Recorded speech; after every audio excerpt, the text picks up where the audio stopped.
Welcome to the Chef's Kitchen. And today we are going to continue to prepare for Christmas and tell you more about Norwegian Christmas traditions. And last episode we actually show you how to cook a main course, which almost half of the Norwegian eat on a Christmas Eve. And this time we are going to bake. So since I'm not a baker, I showed you a couple of episodes before that I can cook fish soup, and I'm not Norwegian, so we found a unique guest who can help us to cover all of that. So I would like to invite to the stage with me the Dr. May Ling Eide. Hello. Hello, Hi. May. Welcome to NCC. Me, Olga. Yeah. Thank you. Very nice to see you. Yes, very so nice to I'm see you too. wondering, could you please tell us a little bit about yourself?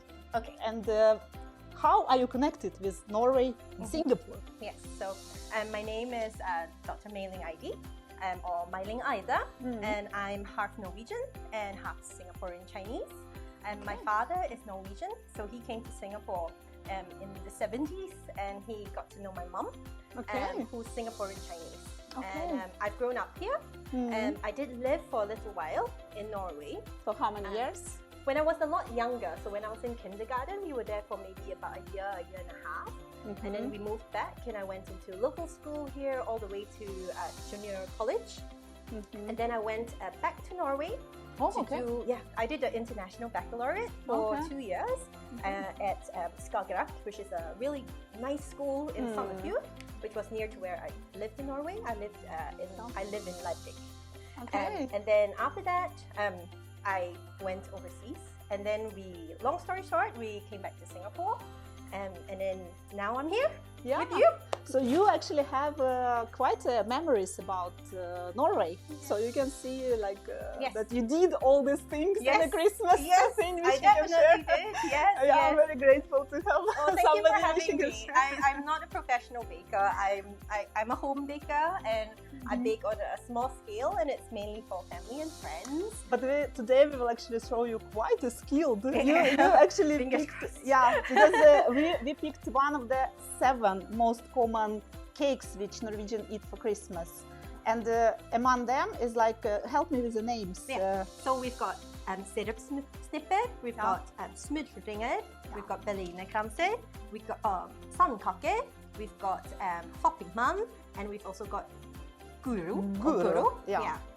And today and of course number 7 we've got Krumkake, which is what we're going to make today. Yeah, and I'm really excited. Why did you pick that one actually? Okay, so my father set me a challenge because usually for Christmas time I always make pepperkake, which is not one of the 7, but it's a very traditional cookie. And over the past few years, I also decided that I was going to challenge myself and make sure that I was setting new Norwegian traditions for my own family. And because I've got 2 little boys with my husband, so every Christmas I make a kransekake, which is it's a feet. And it's kind of tower. Of rings of different sizes. So this year my dad said, why haven't you done syv slagskake, which is the 7 cakes that we talked about? So I decided, I'll try Krumkake because first of all, it's really pretty. It's got a beautiful design. Agree. And it actually reminds me a little bit of Chinese love letters, which are cookies that we eat during Chinese New Year. It's the same type of ornate decoration on it, and it also is rolled but into a much thinner kind of biscuit. Oh my god, this is actually quite similar thing. Yeah, cool. So I thought, I'll start with that one. And the ingredients were quite kind of simple. So simple ingredients, not too many ingredients. So easy to cook. Yes. Yeah, but do you know about something where is this Krumkake start from? Because I read a little bit about that, and it's actually, I read that it's the first mention of this recipe was done in a cooking book by Anna Wecker, and it was in the 16th century. Can you imagine that? And actually, when I looked also at the tool, at the iron, because it's we have quite a modern one. We will show you the modern one. But that's right. The old one, they're really ancient looking. Yes, I actually tried making the first few with a stove top Krumkake iron. But I found it, of course, I went to get an electric one, which is much more predictable with regards to the results. So I decided, okay, I'll make use of modern technology. So basically you took this old one and you put it like in the oven, actually, to heat, or in a fire? You put it on the stove. Okay, yeah, and it comes with a little kind of ability to flip around, so you can cook both sides of the cookie. And then it comes with a press, so it's like a big pan that sits on the stove top that you can kind of swivel. Yeah, but you need to get the fire like you need to be super accurate. Yeah, okay, yeah, I agree. This is safer. Yes, the more consistent results. Yeah, that's super interesting. But let's start talk with the ingredients. Okay. What we need? You said it's quite simple, so let us see what is. So with almost all Norwegian cookies, or most of them, they come with lots of butter because butter is yummy. And also because I guess historically, Norway wasn't a very rich country, and during Christmas time they would really use butter because butter was expensive. So kind of to show the best on the table. Exactly, that's right. So first ingredient we have is butter. This is a whole block of butter, which is about 200 grams, if I'm not wrong, 250. And then we have some flour, 250 grams of flour. Sorry, this was 200 grams of butter. 250 grams of flour. And then we have some white castor sugar, and that's 200 grams of castor sugar as well. And we've got 6 large eggs, so try to get the freshest eggs as you can.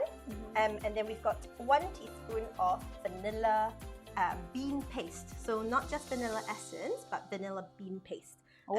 More intense flavor, and you have actually got the little vanilla seeds in it, which is quite nice. Can you use this original the vanilla actual one? bean one? I don't think so, because then I'm not too sure if you can, but this is the one. But I have a question, like since I also bake a little bit, the egg, they should be room temperature or not? Is it important for this one, because your butter needs to be soft, so it needs to be room temperature. But be careful, it's not Singapore room temperature. Singapore room temperature is quite hot, so we're talking about like cool kind of temperature, like think of kind of cool aircon temperature. The way to know that it's soft enough is actually when you just put a spoon or a fork on the butter, it's soft enough to just dent. And then if I find that if your butter is going to be kind of room temperature, then your eggs should also kind of match. Yeah, because then you're using them together. Makes sense. Yeah. Please, guys, if you have some questions to our recipe or traditions, like just write it down in the comments. Let's start. We're going to get started. Okay, so step one, we're just going to mix the butter and the sugar together, and we're going to cream it until it's nice and kind of white in color and fluffy. Oh, that's quite. You need to be. So you can strong. just put it all together. Yes, so that's why I've got the mixer. Oh yeah, smart. Yes. Because I thought we will do this by hand. You can actually keep the bowl. Here you go. I can put my shaky pot. Smart. Yeah. Shaky pot, Yes, that's actually, guys, this is very funny device, because it's called shaky pot in Norwegian. Yes. And it means, directly translation, is actually licking the pot. It means that it's licking, Yes. Every person should have this. If you are from a Norwegian household, you will definitely at least have one. If not many. So we're going to just mix this up. Okay. So it's quite noisy. Okay. So you can see like the butter is really quite soft. And I see that you've done it before, because when I normally use a mixer, it's like everything explodes. You start on a low speed. That's okay. I will learn something today from you. So once you've mixed it a bit, then increase the speed. Then you find that it will not kind of fly everywhere. So usually with the butter, it's quite yellow. And then what you want to do is you want to mix it until it's a bit more pale in color. Very good exercise for the arms. Yes. So you can see it's getting a bit kind of paler. Okay. Yeah, I think it's perfect. So it's a lot paler than the color. So then now we're going to add in the eggs one by one. Okay. And it's like 6 eggs. Are we going to use them all? Yes, the number of eggs surprised me at first. So. Do you actually need that the sugar is like melted, or it can still stay with the crystals, or it's like doesn't matter? It doesn't matter. I don't think that you will get it completely dissolved into the butter. Is it important to add one by one, or Yes. you can just do With all this 6? one, I think if you put all 6 in, it might become very wet and very quickly. So with this recipe, she has the author actually recommended. Yes, it is unsalted butter. Dada, thank you for the question. But yes, it is unsalted butter. I think some recipes do say that you can use salted butter. It's just that we don't want to have that kind of saltiness in the cookie because it's quite a sweet cookie. So Yeah. okay.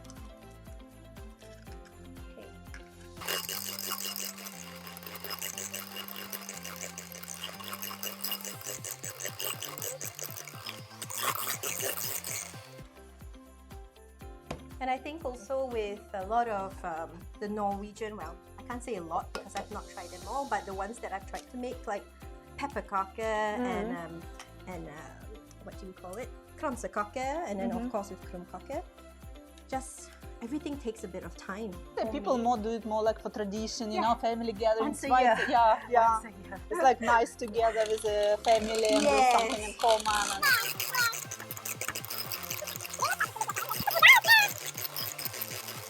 And I think the nice thing about making these cookies is that there's a real great sense of achievement yeah, when you're done because they all look so pretty. Like it's true. it's not just that they taste really good, but they just all look so. I think that tastes very they good do. because I don't like super sweet thing, you know, Yes, and yes. it's kind of plain, Yes. and you can add a lot of like jam or Yeah. like you are like, and then it makes Yes. it. You can always add flavor. Correct. I actually like that. Yes, me too. I don't like it to just taste of sugar. Yeah.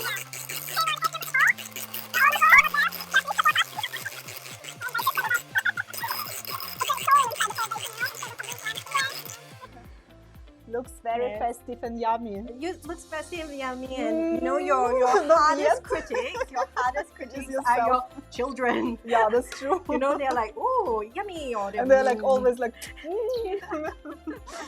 That's where the schlicke pot comes in very handy. You definitely need more than one. You need Yeah, one yeah, per that's child true, at that's least. true. So this is number 5. Yeah, it's starting to be very liquid actually. Yeah, Much yeah. more liquid now. Yeah. Yeah, Make sure we it's give it a really little mix. Mhm. And last take now, number 6. Mhm.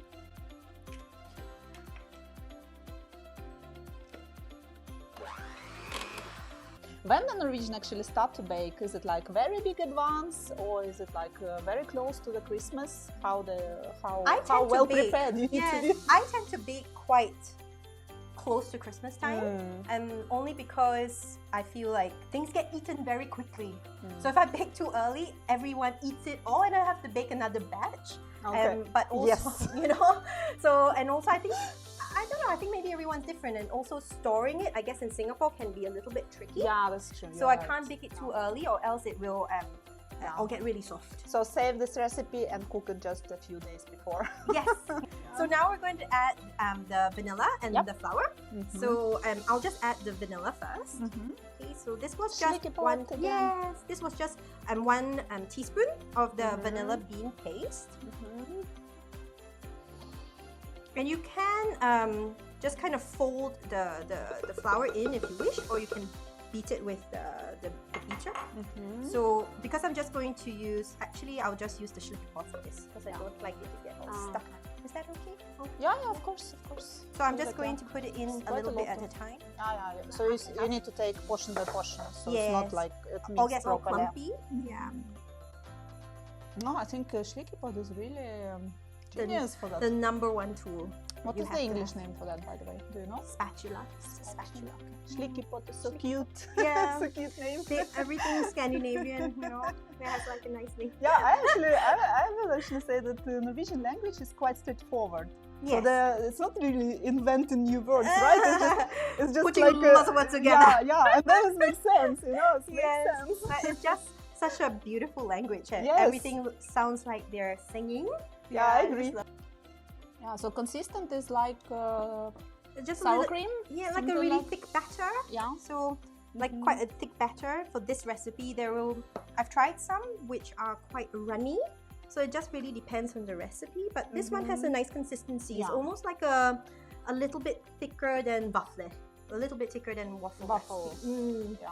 So you're trying to actually make like really thin yummy cakey waffles. And then after this, we can get into like the more exciting bit to actually make we will, the krumkake. Yeah, because you said it is quite, you need to be quite fast and efficient. You do. Try to do it. You do, because it's quite a thin cookie.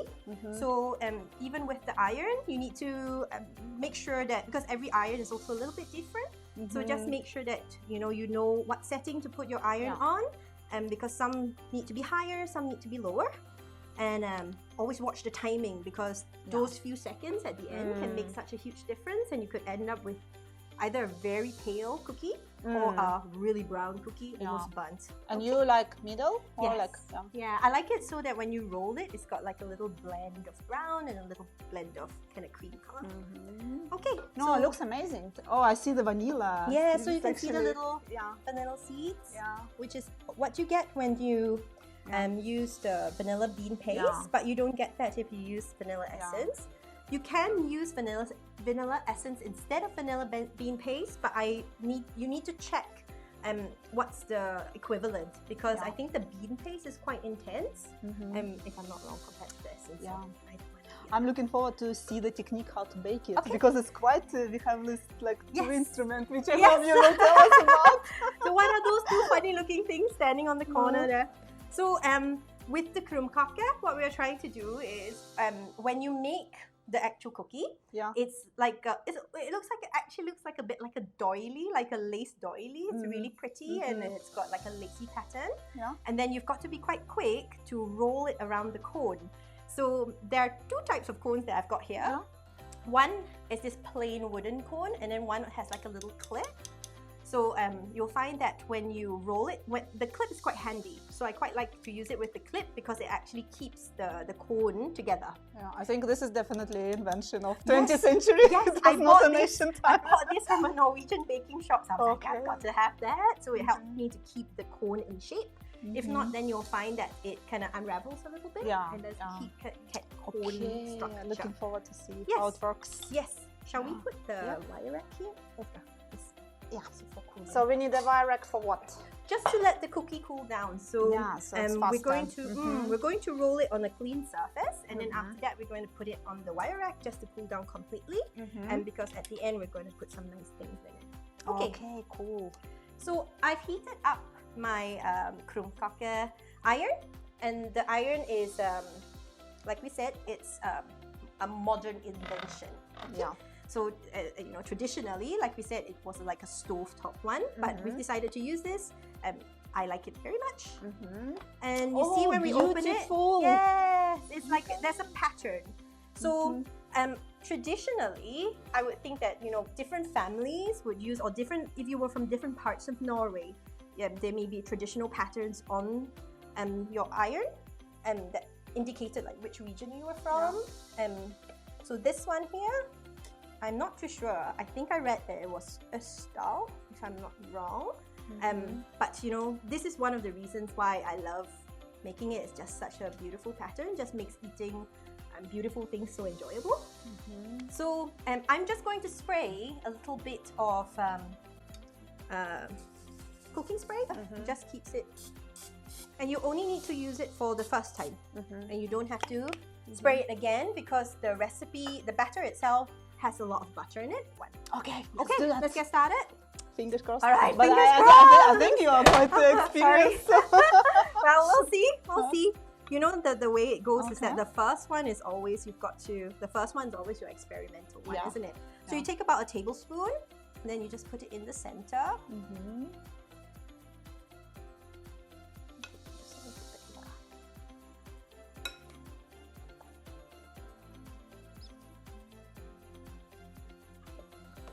And like I said, the timing of everything is quite important. How long it should be? For me, I put it at 2 minutes on this setting. And then I check it after 2 minutes. And then I close it for maybe about 5 seconds each time, because I find that after 2 minutes, every 5 seconds tends to make a huge difference, and the cookie gets dark very, very quickly. So you really need to keep an eye on that. Yes, you do. Yeah. Smile this here. So don't touch it when you've closed it, because you want the cookie to be cooking, so you don't want to keep checking, because it's quite thin. So if you lift it up too early, then you'll find that it will stick onto one side or something, and then you can't put it back down. So you don't put attention on this green button? I you don't. Just look. Okay. Yeah. Okay. You have your own because sense. when it goes green and you open it, it's 100% it's not cooked. Okay. Yeah. Okay. Yeah. So you're just adjust it. Yeah. Yeah. Try with your. If you decided to do it yourself, just try to check it out. Don't you wish that Facebook and like TV had smells, like for good smells? Yes, of course, exactly. right? It's starting to smell very well now. Yes, yes. So Really it's been 1 minute. Yeah. So let's see if what I've been saying actually is true today, because you never know. Yeah, that's true. So once that's cooked, I'm going to use this palette knife. Yeah. Okay. Will it be okay with a waffle maker? That's the question, because this is pretty special. Yes, you'll see when we take it out that this is really thin. So you'll find that the waffle iron is not going to work for this type of cookie, mainly because the waffle will be too thick. It's a different depth. But where did you buy this machine? I got this online, so I found this really good website. I think it's called Norwegian Grocer, so Norwegian Food Store. Okay. It's a Wilfa brand. So am I allowed to say brands? But it's but it's a nice one, and I know. And you call it like Krumkake maker or something? Krumkake iron or Krumkake maker. Iron. Yes, that's right. Yeah, but it is handy. Yeah. Okay, so that's my 2 minutes. So let's see. Yes. It's very thin, actually. Yeah, so it's really thin. Okay, how do you do that? And then that's you get the most here. important part. Yeah. It is. Okay. And then you clip it. Okay. And then you start to roll. That's how. Yes. Oh, that's genius. Yes. And it's hot, so you've got to move fast, because the moment that it sets, that's it. It's not going to roll anymore. And you just leave it. Okay. Leave it alone. Yes, so that's number 1. Yay! So then, yay! High five, Olga! So you see, that's on a 2 minute. So, you know, if you left it for any longer, then you'll find that it will start to get really brown, and then when it's really brown, then it might have a bit of a bitter taste. So I know I've used this oven iron a few times, so I know 2 minutes kind of works for me. Yeah. No, but it looks amazing. It looks really perfect. Let's try some more. Some more? Yeah, okay, of course. Oh, let's make and it maybe 2 or 3. and it also depends on the scoop of batter that you use. You know, so okay, so don't save on butter. Yes, don't save on butter, and also just watch that you don't put too much of the batter in each time. Yeah. Because if not, then you'll find that it becomes too big. Actually, if you make it like 1 tablespoon and it turns out a bit small, it's quite cute because they're quite small, and by the time you roll them up, you can't see that it's not a perfect circle. But if it's too big, then it will spread out over the iron, which is probably more messy. That's a question also probably from the people who are here, because they ask if you can use a normal pan for that. Oh, I don't know. Probably you at least will not have a pattern, which is make it so fantastic. You could probably. You can maybe try. Yeah. I mean, why not? Yeah. I guess if you could make it thin enough, then you probably could. Yeah, that would be something to try. Yeah. Yeah. I think I will try it since I don't have machine. I will ask. And can you substitute vanilla bean paste with any other paste? Not for this recipe. So this recipe specifically calls for vanilla bean paste because it wants to have the vanilla taste, which you find is quite common in a lot of the Norwegian cookies. You can buy vanilla bean paste from big supermarkets or from Poon Huat, for example, which is a big baking store here in Singapore. What about vanilla extract or something? Is not the same? Yes, I think you can. It's just that I don't know the equivalent. So you have to check. Like for example, 1 teaspoon of vanilla bean paste may not be 1 teaspoon of vanilla essence. So you need to taste kind of when you you check online what is the substitute for either. When a recipe calls for vanilla bean paste, I quite like those recipes because you can see. Yeah, that's true. I actually also like that. It's usually nice to see that. Yeah, and the taste is actually quite nice. How do you store to keep it crispy? How do you store it to keep it crispy? I read that you should store it in a metal tin because and also don't store it while it's warm. Let it completely cool, or else it will definitely become soggy quite fast. So It's not a recipe if you are worried about burning your fingers because Can you you have use to gloves? work. Maybe you can use Yeah, gloves. But and it's kind of thin job. You need It to be is, yeah. skilled, I think some people have some like ways of rolling it with a fork or making sure that it stays nice and rolled up. But the little clip really helps. Yeah, of course. I mean, it looks very easy now because when I saw that, it's like, oh, Yes. really tricky. When you use this one that has no clip, which is this kind of regular cone, then you'll find that it's much more difficult to keep it in this kind of conical shape. So you see this one here, which we made just there. This is the first one that we made it here. And you can see that it's a really nice kind of conical shape and it stays like that. But it's still warm, so we would just let it cool down. Yeah. Okay, May Ling, I'll let you to cook a couple of more. Yes. And now we will have a short break. Please stay with us because NCC has a very special announcement because today we are announcing our membership. Please watch the video. Hello everyone! I'm John. And I'm Sigrid. 2021 is coming to a close, and if you have been with us since we started and you're watching this program, we would like to extend our warmest gratitude to you. It has been an exciting journey to work on our programs, and we can't wait to share more of what's ahead of us. To celebrate our first year, we are delighted to invite you to join our community as we officially launch Norwegian Cultural Center membership. In this membership, you can enjoy year-round discounts from our membership partners, get exclusive offers, priority reservations on events, and more. Friends, this is only the beginning. We're adding more partners and making sure that we're giving more value to this membership. We hope you are as excited as we are, for this is our way of giving back to you all for the warmest and sincerest support. You can join by the link flashed on your screen. Once again, thank you, and we hope to see you be part of our growing community. Bye! Bye!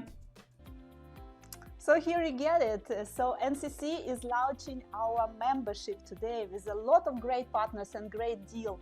And as long as our new, absolutely new website. So please check all the information in Norwegian-Cultural-Center.com. Okay, we got another question. How many Krumkakes can you make with a recipe? Around 30? Yes. 30? 30, yeah. Yeah, because it's super thin Yeah, actually. it's quite thin and you only need a tablespoon I for think, each. yeah, so I it's think- about 30. I think it's like 3 millimeter thin, maybe even. Yeah. That's super thin. It's yeah. really So thin. yeah, it's quite a lot. Yes, yeah. Yeah. So you can be very satisfied at the Yeah. end that you've made something and it's not just like a small batch. Yeah. Yeah. What is your favorite Christmas cakes? Please tell us. Very curious to hear. Is it Norwegian cakes or maybe you have something else? Yeah. I personally like actually Krumkake, and because as you can see in the picture, there are like 3 types. Some of them are like used in iron. It's like a Krumkake and guro. Guro. Yeah. Another one is actually baked in an oven, and another one you fry in oil. Yes. So there are 3 different ways to Yes. cook, and it's like a little bit of everything, so Yes. you can satisfy Yes. any preferences. And they're all tasty and They're all buttery and Yeah. yummy. But as long when I talk to Norwegian, each of the family member has like preference. You Yes, know, yeah. my wife is cooking that perfectly well, so this is my favorite. Yes. It's like my mother is cooking My very mother, perfectly yes. well. Definitely. Yeah. A lot of the time, I find you're competing with grandma.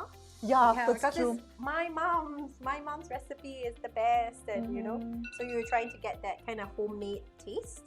I also heard that some families they actually keep this iron for the Krumkake like as a family kind of reliquim. They give it from generation to generation, Oh. so there's really a nice tradition. Yes, Yeah. I'm not surprised. Yeah. And roll. But you on purpose keep this one side a little bit kind of on, how to say, a little bit not so proper, I would say, because then it looks very nice, flowery. Yes. All right. So we've made 4. Yeah. And of course you can keep going because there's a lot of batter to keep that's on true. going. So I think we will call it a day for now. Here. Let's turn this off. Okay. Yeah, it looks amazing. So Yes. now we will taste it. and we will tell you. We'll make the filling, so you can have it plain. Yes, which is perfect actually as well for those who doesn't like that sweet thing. Yes, yeah. So for example, my dad, my mom, when I've made it so far, I've asked them, do you want to have a filling or do you want to have it plain? A lot of them, have it plain because you can just take it out of the tin and eat it. You don't have to think of having like any sort of filling in it. However, Olga will tell you what's her favorite version of it. So, yeah, I actually like something which is called moltekrem. Molte in Norwegian is a cloudberry, and that's my personal favorite berry because I grew up in the north of Russia, and it's like in the border with Norway, and we every summer we go to the forest and pick up that berries. So I really love it, and when I moved to Norway I really appreciate it. It's actually one of the Norwegian tradition. It's lovely. So I can enjoy it. Yes. Yeah. So Olga has been really kind. She went to get some molteberry. It's cloudberry. It's it looks, if you don't know what is this berry, it's like raspberry but the orange color, and it's very plain taste but slightly sweet, very special. So you actually add this jam into the whipped cream. Yes. And it's called moltekrem. Yes. Right? In Norwegian. Correct. So we whipped up some cream just now. It's just whipping cream or heavy cream. We also, I added 1 cup of heavy whipping cream. I added 1 teaspoon of sugar, and I added half a teaspoon of vanilla essence this time instead of vanilla bean paste. And then we also added 1 cup of the molteberry jam into it, so that it would just have this kind of taste. Yeah, if you want to find this jam, you can buy it in IKEA. Yeah, that's always there. It's really a Scandinavian thing. Scissors, I have it here. I will help you. So we'll just quickly show you. Yeah. Do we have it? Yes, here we go. Yeah. This is the. So just got a little piping bag. Here we go. And we'll just fill up one so that you can have a look as to. So when you look at like nice photos of Krumkake, just fill it up. Yeah, so you basically use it like any other cream, right? Yes, you do. Into your piping bag. What else we can put in that? Any other jam will work? Or you can have just plain cream. Yeah, it's also nice because and there are so many different types of. So I've got my Krumkake here, and then obviously it's got a little hole in the center, and then you would just kind of pipe it in. Oh, you see, it's so delicate and crispy. How is it? It's Krumkake. Yeah, very good. That's why I want to hear. But of course, if you're gonna fill it, then you have to kind of eat it almost immediately, because if not, then it would be full. Correct, and it will become very soggy. So. Oh, nice. Oh, this is like really amazing. So you can always see number 1 is never the perfect one, and then unless it's your children, of course. But this one here, let's fill it up. There. Yeah, so how about your family traditions? Do you actually, do you somehow mix Singaporean and Norwegian, or you kind of keep them separate? No, or how is it? Because it's such an interesting combination. No, of course not. Okay, so being half Chinese, Chinese New Year is a big thing for my family. So my mom has a huge family here in Singapore, so when it comes to Chinese New Year, her side of the family takes care of the celebrations. When it comes to Christmas, we are the hosts, because of course we have lots of traditions that we bring to the whole family. So one very big tradition is my family tends to not get our Christmas tree very early, so we don't tend to put up our Christmas tree like in November or even at the start of December. We leave it quite close to Christmas, and in Singapore it's quite difficult because all the good trees get sold out. But we usually put it up maybe like even the week before, a few days before Christmas Eve. The biggest tradition is we dance around the tree. So that's the number 1 tradition that we tend to do. You do that as well? Yeah, you dance around the tree? Yes. So as a child, you're gonna make them to dance, and then we'll get some gifts. That's right. So there are traditional songs, and you can ask my cousins who are now in their 30s. since they could walk, we would dance around the tree at Christmas time. Så går vi runt om en enebærbusk. Yeah, so we have to do that song every year. Yeah. And that's probably the only Christmas song they know because, you know, it's so much fun. It's so funny. Yes, yeah. it is. Yeah. And then, of course, the food. Yeah. And so my mom would always make ribbe and surkål. Or she hasn't tried making pinnekjøtt, but that's, of course, a very traditional Christmas So in your family, you prefer ribbe? Yes. Yeah, and it's like so close to like a Chinese thing, right? Exactly. Yeah, the ribbe we cooked actually last episode, so check it out. Yeah, so tasty. And we're just gonna put a little bit of sprinkles on top, just like to make it look all festive. So let's take one and show. So this is a plain one. This is a plain one. Yeah. This is a plain one that has nothing in it, no filling, but you can see there's a little kind of hole in there so that you can put your cream. And then this is with a cream one because then you can see there's a little bit of cloudberry inside. Okay, let's try. Yeah, you want to try? Yes, okay, I'll try one as well. Oh, I can't wait. Skål! Skål!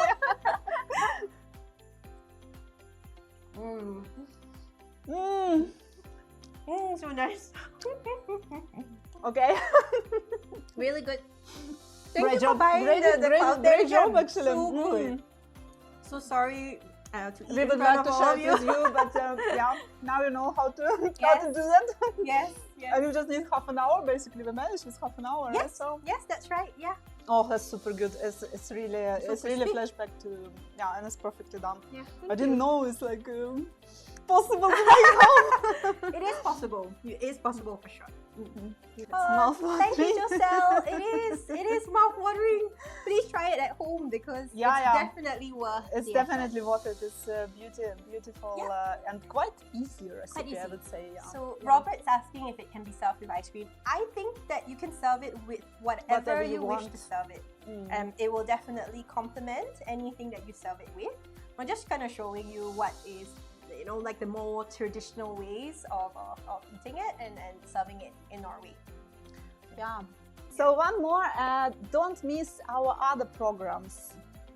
It's like another episodes of Chef's Kitchen, our special artist spotlight where we highlighted some very talented artists, and our Sofa Chit Chats episode where we talk about business and culture.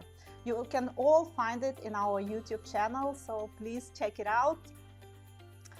And we stay connected with us in our other social media. And for today, I think thank you again very much. Thank you for having me, Olga, and to the Norwegian Cultural Center. I had a great time and I learned some tricks today. And we see let us know also in the comments if you want we cook something else from Norwegian recipes for the Christmas. So see you next episode. Bye!